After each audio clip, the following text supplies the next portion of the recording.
क्या कभी आपने खुद को किसी ऐसे व्यक्ति के बारे में सोचते हुए पाया है जिसके साथ आप रिश्ता भी नहीं रखना चाहते?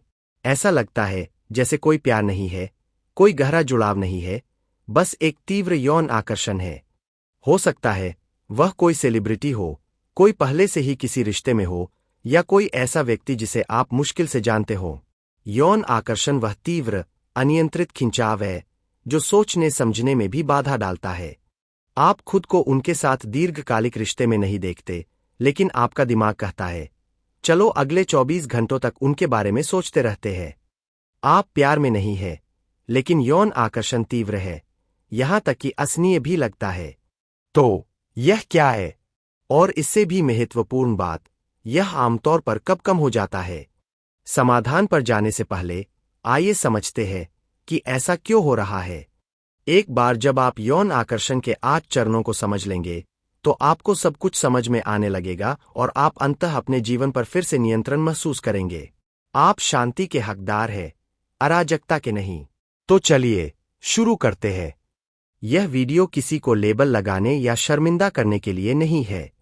इसका उद्देश्य स्पष्टता, अंतर्दृष्टि और आत्मनिर्भरता प्रदान करना है, क्योंकि कभी-कभी अपनी भावनाओं को नाम देना ही उनके प्रभाव को कम करने के लिए पर्याप्त होता है। तो चलिए इस बारे में बात करते हैं। पहला चरण, चिंगारी। यह आमतौर पर शुरू होता है एक पल में, एक झलक में, एक तस्वीर में, एक क्षण में। आपको तुरंत शारीरिक आकर्षण महसूस होता है। यह गहरा नहीं होता, लेकिन सहज होता है। और अक्सर यह आश्चर्यजनक होता है कि आपका दिमाग कितनी जल्दी खाली जगहों को भर देता है और आप इसके बारे में सोचना बंद नहीं कर पाते। तो ऐसा क्यों होता है? दरअसल यह डोपामाइन का प्रवाह है। मस्तिष्क स्कैन से पता चलता है कि यौन उत्तेजना मस्तिष्क के रिवॉर्ड सिस्टम को सक्रिय करती है, खासकर वेंट्रल टेगमेंटल एरिया (वीटीए), जो नशे की दवाओं से सक्रिय होने वाला हिस्सा है। दूसरा चरण, आदर्शवाद। आप कामुक परिदृश्यों की कल्पना करने लगते हैं, पलों को दोहराते हैं और कल्पनाओं में खो जाते हैं, भले ही आप जानते हो कि यह शायद ऐसा कभी नहीं होगा। यह एक दूर की कल्पना है, आप उन्हें उस तरह से जानते भी नहीं हैं, लेकिन आप खुद को रोक नहीं पाते। ऐसा क्यों है? क्योंकि हमारा दिमाग इसी तरह काम करता है। यौन आकर्षण के शुरुआती चरणों में हमारी जैविक क्रियाएं हमें सकारात्मक पहलुओं पर ध्यान केंद्रित करने और कमियों को नजरअंदाज करने के लिए प्रेरित करती है। इसे हेलो इफेक्ट कहते हैं। जब कोई एक आकर्षक गुण हमें बिना किसी ठोस सबूत के भी दयालुता या बुद्धिमत्ता जैसे अन्य गुणों को मानने के लिए प्रेरित करता है, तो यह तार्किक नहीं है, यह सहज और रासायनिक प्रतिक्रिया है। क्यों? क्योंकि यह जुड़ने और प्रजनन करने की हमारी विकासवादी आवश्यकता से जुड़ा है। जुड़ाव अक्सर सहज इच्छा से शुरू होता है, और हमारा दिमाग हमें दूसरों को आदर्श बनाने के लिए प्रेरित करता है, जिससे संबंध बनने की संभावना बढ़ जाती है। और इसी प्रेरणा से दिमाग अंतरंगता की संभावना बढ़ाता है, भले ही इसका मतलब चेतावनी के संकेतों को नजरअंदाज करना हो, जो हमें अगले चरण, जुनून की ओर ले जाता है। आप उनके बारे में लगातार सोचते रहते हैं। आप उनके सोशल मीडिया प्रोफाइल देखते रहते हैं। आप सोचते हैं कि वे क्या कर रहे हैं और उनके बारे में और जानने की लालसा रखते हैं। यह प्यार नहीं है, यह डोपामाइन है। यह जुनूनी सोच डोपामाइन और कम सेरोटोनिन के कारण होती है, जो व्यसन या जुनूनी बाध्यकारी विकार (ओसीडी) में देखे जाने वाले पैटर्न के समान है। डॉक्टर हेलेन फिशर जैसे विशेषज्ञ जीव विज्ञान के मानवविज्ञानी इस बात पर प्रकाश डालते हैं कि डोपामाइन रोमांटिक आकर्षण और जुनून में कितनी महत्वपूर्ण भूमिका निभाता है, और यह व्यसन में शामिल मस्तिष्क के समान मार्गों को सक्रिय करता है। मनोचिकित्सक डॉक्टर जेफरी श्वार्ट्ज बताते हैं कि ओसीडी में डोपामाइन और सेरोटोनिन जैसे न्यूरोट्रांसमीटर के असंतुलन के कारण मस्तिष्क कुछ विचारों या व्यवहारों पर केंद्रित हो जाता है।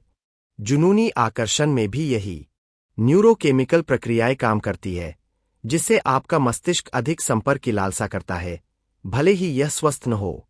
आप पागल नहीं हैं।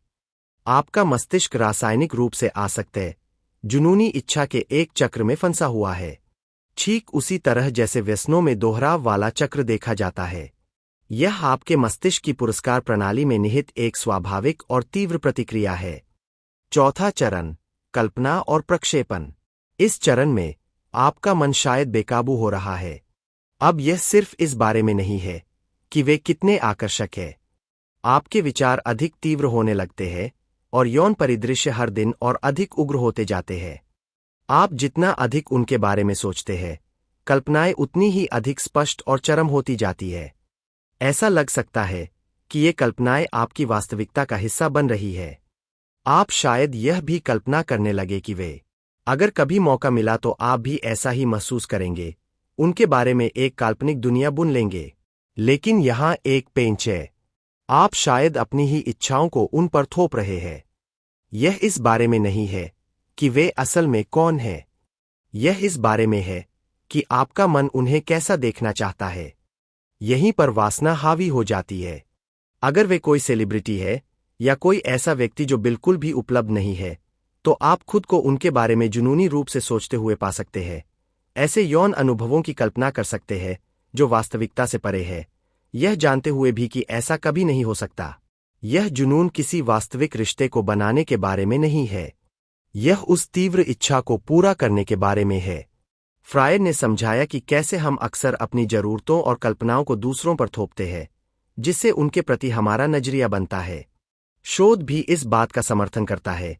यह दर्शाता है कि कैसे हमारा दिमाग किसी ऐसे व्यक्ति पर केंद्रित हो सकता है जो उपलब्ध नहीं है, और यौन संतुष्टि की कल्पनाओं से उस खालीपन को भर सकता है।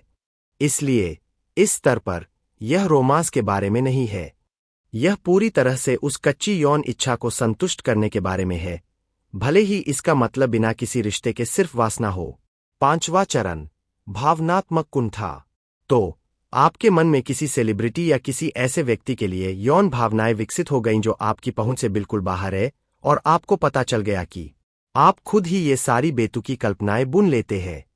फिर हकीकत सामने आती है और आपको एहसास होता है कि ऐसा कभी नहीं होने वाला। तभी आप अपनी कल्पनाओं और स्थिति की वास्तविकता के बीच तनाव महसूस करते हैं।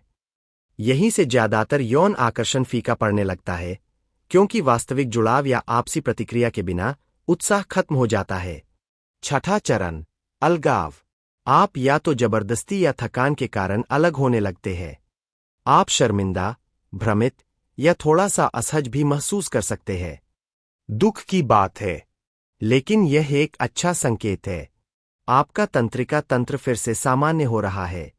पेंकैप के शोध से पता चला है कि जब हम भावनात्मक संकट से गुजरते हैं, तो हमारा मस्तिष्क स्वाभाविक रूप से हमें संतुलन में वापस लाने का काम करता है। इसलिए यह अलगाव उसी प्रक्रिया का एक हिस्सा है। 7वां चरण, स्पष्टता। अब जब धुंध छंट रही है, तो आप उन्हें और अधिक स्पष्ट रूप से देख पा रहे हैं।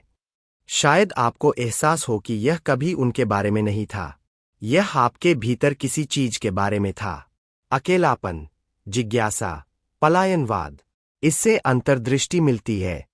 शोध से पता चलता है कि हम अक्सर अपनी अधूरी भावनात्मक जरूरतों को दूसरों पर थोप देते हैं, खासकर भावनात्मक रूप से कमजोर होने के समय।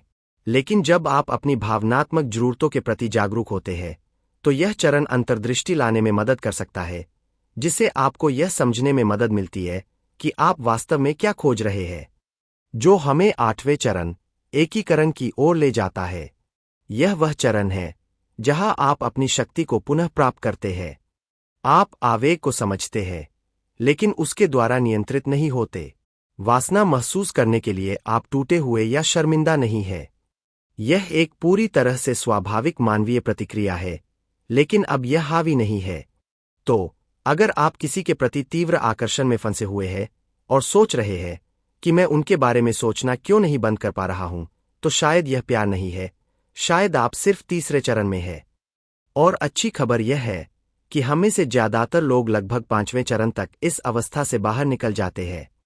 इन चरणों को समझने से आपको लहर में बहने के बजाय उस पर सवार होने में मदद मिलती है, क्योंकि वासना भले ही तेज हो, लेकिन जरूरी नहीं कि वही नेतृत्व करे।